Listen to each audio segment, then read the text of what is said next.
हाँ तो गाइस, कैसे हैं आप लोग? ठीक हो ना? तो गाइस, मैं हूँ आपका टाइम पास यूट्यूबर और आज की इस वाले वीडियो में मैं आपके लिए बहुत ही अमेजिंग किस्म की एपिसोड लेके आया हूँ। यहाँ पे दोस्तों, जो तेलुगु लोग हैं मतलब जिनको यहाँ पे जो तेलुगु लोग होते हैं उनको मतलब व्हाट्सअप स्टेटस वगैरह भी चाहिए होते हैं, तो वो कहाँ से अनलिमिटेड व्हाट्सअप स्टेटस डाउनलोड कर सकते हैं तेलुगु लैंग्वेज के अंदर। तो तेलुगु के व्हाट्सअप ग्रुप स्टेटस होते हैं, उनके बारे में मैं अभी बात करने वाले हैं कि उनको आप यहाँ कहाँ से डाउनलोड कर सकते हो। आपको कहीं पे ग्रुप्स वगैरह ज्वाइन करने की ज़रूरत नहीं है, कोई लिंक्स पे जाने की ज़रूरत नहीं है, किसी वेबसाइट पे जाने की ज़रूरत नहीं है दोस्तों। आपको सिंपल सा काम करना है, आपके पास मोबाइल भी होगा, किसी से मंगवाने की भी मांगने की भी ज़रूरत नहीं है दोस्तों। मांगते जिस तरह कटोरा करके मांग रहे होते हैं ना, तो मांगने की भी कोई ज़रूरत नहीं है। आपने सिंपल से गूगल के ऊपर चले जाना है, वहाँ पर आपने सर्च करना है तेलुगु व्हाट्सएप ग्रुप।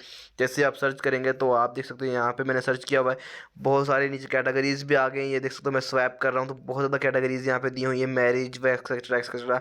और नीचे दोस्तों बहुत ज़्यादा पिक्चर्स में देख सकते हो, डाउनलोड कर सकते हो यहाँ से।